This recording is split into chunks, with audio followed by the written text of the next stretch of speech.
আজকে সকালবেলা বাজার থেকে বাবা কাতলা মাছ এনেছে আর মা দেখো মাছগুলোকে ভালো করে ধুয়ে নিচ্ছে। আমার তো এই কাতলা মাছ দারুণ লাগে খেতে। আর দেখো মাছের সাইজগুলো কত বড় বড় সাইজ। তো এখানে মাছ ধোয়া কমপ্লিট হয়ে যাওয়ার পরে মাছগুলোকে ভালো করে মা মাখিয়ে নিচ্ছে, হলুদ এবং লবণ দিয়ে ভালো করে মাখিয়ে নিয়েছিল। মাঝখানে আর ভিডিওটা করতে পারিনি। আর এখানে দেখো মাছগুলো ভাজা হয়ে গেছে। তারপরে মশলা করার জন্য সমস্ত মশলা আমি দিয়ে দিচ্ছিলাম আর মশলাটাও আমি করে দিয়েছিলাম। এই যে দেখো কত সুন্দর লাগছে। তারপরে পরিমাণ মতন তেল দিয়ে আলুগুলো ভেজে নিচ্ছিল। আর দেখো এখানে মশলাটা দিয়ে দিচ্ছে, কতটা সুন্দর লাগছে দেখতে। কালারটা দেখো কত সুন্দর হয়েছে। তোমরা কমেন্ট করে জানিও তোমাদের কিরকম লাগছে। আমি একটা জিনিস দেখেছি, তোমরা ভিডিও দেখো কিন্তু আমাকে কেউ কমেন্ট করো না। তো কমেন্ট করে জানিও তোমাদের মতামত অবশ্যই দরকার। এরপর মা আলুগুলোর মধ্যে পরিমাণ মতন জল দিয়ে দিয়েছে। এই যে দেখো, তো ঝোল ফুটে যাওয়ার পরে মাছগুলো আস্তে আস্তে ঝোলের মধ্যে ছেড়ে দিয়েছে।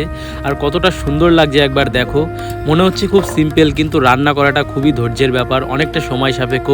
তারপরে আমি আমার ভাতটা নিয়েছিলাম আর মাছের সাইজটা দেখো কত সুন্দর লাগছে। তো ছোট একটা ভিডিও ছিল, তোমাদের সাথে শেয়ার করলাম। যদি ভালো লেগে থাকে তাহলে লাইক করো, আর চ্যানেলে যদি নতুন হয়ে থাকো তো এরকম ভিডিও দেখার জন্য চ্যানেলটিকে অবশ্যই সাবস্ক্রাইব করো।